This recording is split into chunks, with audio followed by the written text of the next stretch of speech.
સરથાણા વિસ્તારમાં યુવકને રૂપિયાના બદલામાં ત્રાસ આપવામાં આવતો હતો, જેથી બેંક મેનેજર યુવકે આપઘાત કરી લીધો હતો। યુવકે આપઘાત અગાઉ સુસાઇડ નોટ લખી આપઘાત કરી લીધો હતો, જેથી પોલીસે આપઘાત કેસમાં ગુનો દાખલ કર્યો હતો અને ત્યારબાદ આપઘાત કેસમાં 3 વ્યક્તિની ધરપકડ કરી હતી। સુરતના સરથાણા વિસ્તારમાં યુવકને રૂપિયાના બદલામાં ત્રાસ આપવામાં આવતો હતો, જેથી બેંક મેનેજર યુવકે આપઘાત કરી લીધો હતો। યુવકે આપઘાત અગાઉ સુસાઇડ નોટ લખીને આપઘાત કરી લીધો હતો, જેથી પોલીસે આપઘાત કેસમાં ગુનો દાખલ કર્યો હતો અને ત્યારબાદ આપઘાત કેસમાં 3 વ્યક્તિની ધરપકડ કરી હતી। સરથાણા બેંક મેનેજર આપઘાત કેસમાં પોલીસે 3 ઇસમોની ધરપકડ કરી છે। રજની ગોયાણી, રોહન હિરપરા અને જિગ્નેશ શિયાળની ધરપકડ કરી હતી।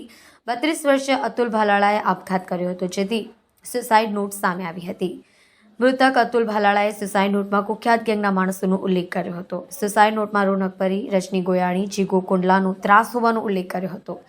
મહત્વપૂર્ણ છે કે જુગારના રૂપિયાની માથાભારે તત્વો દ્વારા પઠાણી ઉઘરાણી કરી ત્રાસ આપવામાં આવતા એક બેંકના મેનેજરે આપઘાત કરી લીધો હતો। બેંક કર્મચારીએ આપઘાત કરતા પહેલા આ અંગે સુસાઇડ નોટ પણ લખી હતી, જેમાં સરથાણા વિસ્તારના 3 માથાભારે શખ્સોના નામ પણ લખવામાં આવ્યા હતા। સરથાણા પોલીસે સુસાઇડ નોટને આધારે ત્રાસ આપનાર 3 માથાભારે શખ્સોની ધરપકડ કરી કાયદેસરની કાર્યવાહી કરી છે।